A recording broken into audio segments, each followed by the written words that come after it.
لەگەڵ ئەوەی ئەمریکا و یەکێتی ئەوروپا و ئەنجومەنی ئاسایش و کۆمکاری عەرەبی و ئێران و تورکیا و عێراقیش داوای دواخستنیان کردبوو، بەڵام ڕیفراندۆم ئەنجام درا. بەو هۆیەشەوە ئەرز و ئاسمان بەڕووی هەرێمی کوردستاندا داخرا. تروسکایی یەک دەرکەوت بۆ چارەسەری کێشەکان و ئەمریکا لە ڕێگەیەنراوێکدا وتی تەنها کار لەگەڵ حکومەتی هەرێم دەکەین.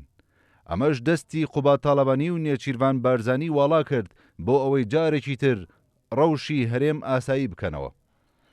بۆ کردنەوەی دەرگاداخراوەکان بەڕووی هەرێمی کوردستاندا لە دوای ڕیفراندۆم سەردانی پاریسیان کرد و لەگەڵ ئیمانوێل ماکرۆن سەرۆکی فەڕەنسا لە کۆشکی ئیلیزێ کۆبوونەوە. خودی قوبات تاڵەبانی ڕایگەیاند ئەو سەردانە نەبوایە هەرێم ئاسایی نەدەبەوە. کلیلەکەی دەستی قوبات تاڵەبانی لە یەکەمین هەنگاویدا لە دوای ڕیفراندۆم بۆ کردنەوەی دەرگاداخراوەکان بەڕووی هەرێم سەرکەوتوو بوو. وردە وردە ڕەوشی هەرێم لە پەیوەندیەکانی لەگەڵ وڵاتان ئاسایی بوونەوەی بەخۆوە بینی.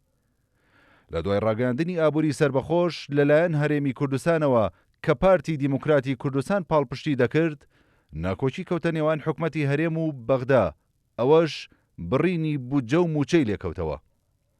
بۆ ئەم دۆسیەش سەر لە نوێ جارێکی تر قوبات تاڵەبانی شانی دایەوە بەر ئەو ئەرکە قورسە و دوای چەندین گفتوگۆ و دانوستانی سەخت لەگەڵ لێپرسراوانی بەغدا توانی بە کلیلەکەی دەرگای بەغداش بکاتەوە و جارێکی تر بودجە و موچە بەبێ لێبڕین بۆ فەرمانبەران دابین بکات.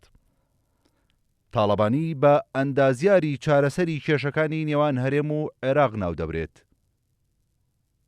لە ئێستاشدا دەیەوێت ئەو شکستە یەک لە دوای یەکانە ڕاست بکاتەوە و جارێکی تر دەنگی هەرێمی کوردستان وەکو پێش ڕیفراندۆم لە بەرامبەر بەغداد لێر بکاتەوە و وەکو خۆشی دەڵێت بۆ مافەکانی گەلی کورد چەندە پێویست بکات لە بەغدا دەمێنێتەوە.